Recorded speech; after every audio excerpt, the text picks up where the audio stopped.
Saudara-saudara yang Tuhan Yesus kasihi, kita sudah membahas bagaimana Saulus mengalami perjumpaan dengan Tuhan dalam sebuah perjalanan di Damsyik. Dan atas pertolongan Ananias, Saulus mengalami pemulihan atas matanya yang buta. Dan selain Ananias ada lagi seorang yang bernama Barnabas yang menolong Paulus agar dapat diterima oleh para rasul yang pada saat itu curiga dengan pertobatan Saulus ini. Nah, hari ini kita akan belajar bagaimana persahabatan antara Paulus, Barnabas, dan juga Petrus di dalam melayani. Sebelumnya mari kita berdoa memohon pimpinan Roh Kudus agar kita diberi pencerahan dalam memahami sabdanya. Mari kita berdoa.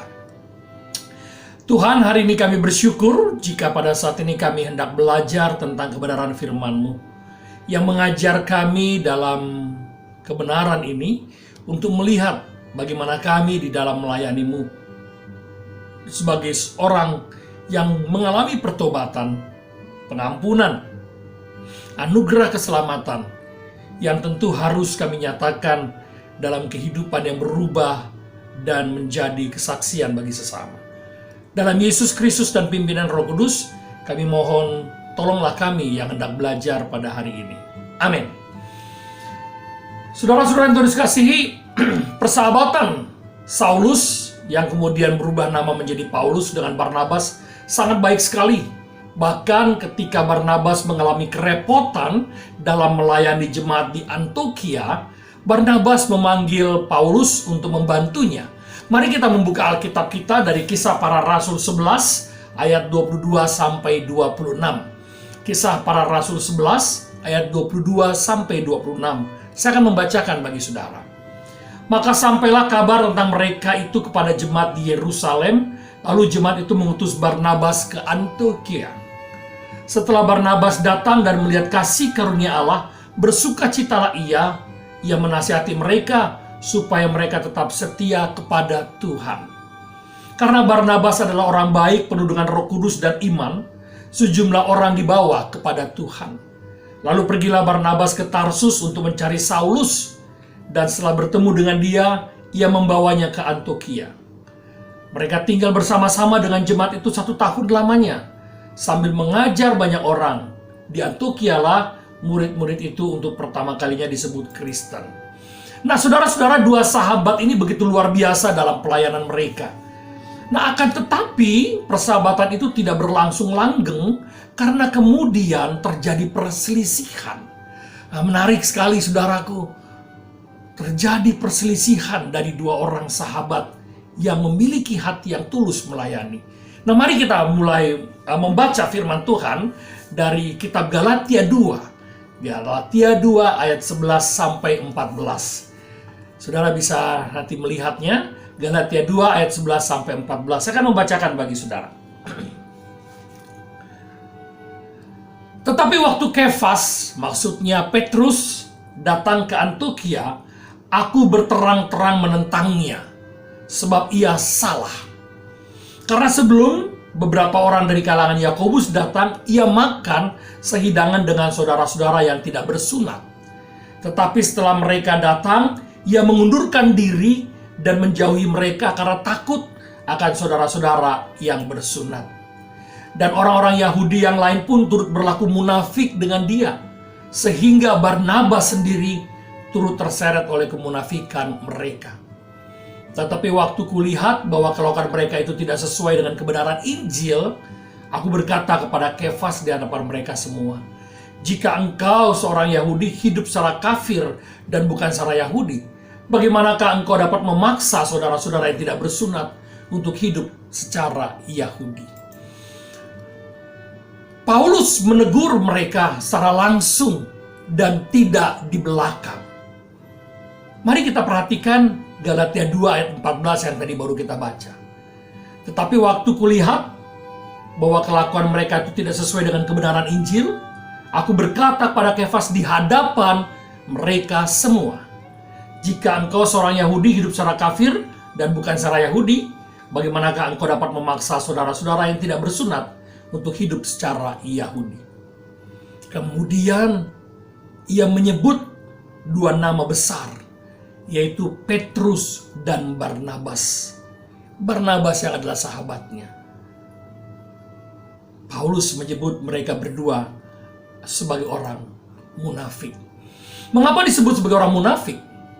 Petrus mengunjungi gereja Antiokhia dan bersikap seperti Paulus dan Barnabas tanpa prasangka terhadap orang Kristen non-Yahudi. Dia masuk dengan bebas ke dalam masyarakat, makan dan bersekutu tanpa halangan. Tetapi saat sekelompok orang Kristen Yahudi masuk ke Yerusalem dan memperingatkan perilaku Petrus, dia menjauhkan diri dan berhenti makan dengan orang non-Yahudi. Walau kesamaan derajat sosial diakui di Antiokhia, itu tetapi tidak diterima oleh orang Yahudi ini. Dan Petrus takut bisa menyebabkan masalah di Yerusalem. Maka Paulus menyebutnya munafik. Saudara-saudara, apa yang kita pelajari dari kisah ini? Sekalipun Petrus lebih senior secara rohani dibandingkan Paulus yang baru bertobat, demikian juga sekalipun Paulus dan Barnabas adalah sahabat, tetapi kebenaran harus dinyatakan, walaupun itu tidak enak dan dapat menyinggung perasaan. Akan tetapi tiada dendam dan sakit hati berkepanjangan. Paulus dalam suratnya yang kemudian bicara tentang kebaikan dan rasa hormatnya kepada Barnabas dalam 1 Korintus 9 ayat 6. 1 Korintus 9 ayat 6 dituliskan demikian.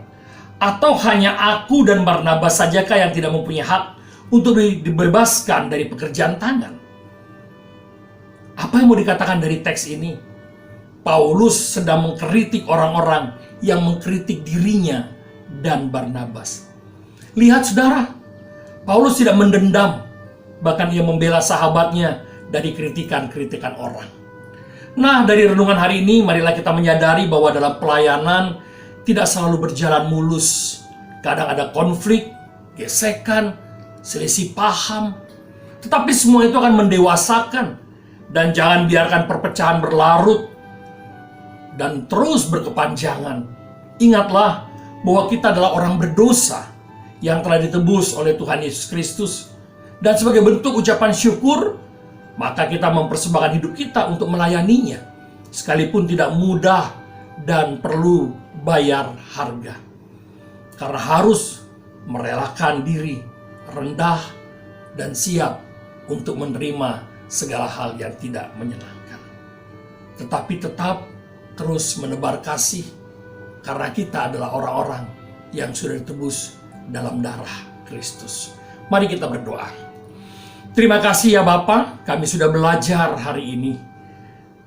Kami belajar dari kisah pelayanan Paulus, pertobatan yang ia alami, perubahan hidup yang begitu luar biasa, tidak lantas membuat dia bungkam terhadap sebuah kebenaran. Ia harus dan berani menyatakan kalau salah itu salah. Sekalipun ia harus mengkritik seniornya, Petrus, dan juga sahabatnya Barnabas. Hari ini kami belajar bahwa mengasihi Tuhan itu jauh lebih penting dan kebenaran harus ditegakkan. Beri kami semangat untuk terus melayani-Mu Tuhan, dan hikmat untuk dapat bergembira, sukacita di dalam melayani-Mu. Kami bersyukur dan berterima kasih untuk kebenaran firman-Mu pada hari ini. Dalam Yesus Kristus kami berdoa. Amin. Saudara-saudara yang Tuhan kasih, tetap semangat, tetap andalkan Tuhan, dan tetap sukacita selalu untuk melayani Tuhan dan sesama. Tuhan Yesus memberkati saudara. Amin.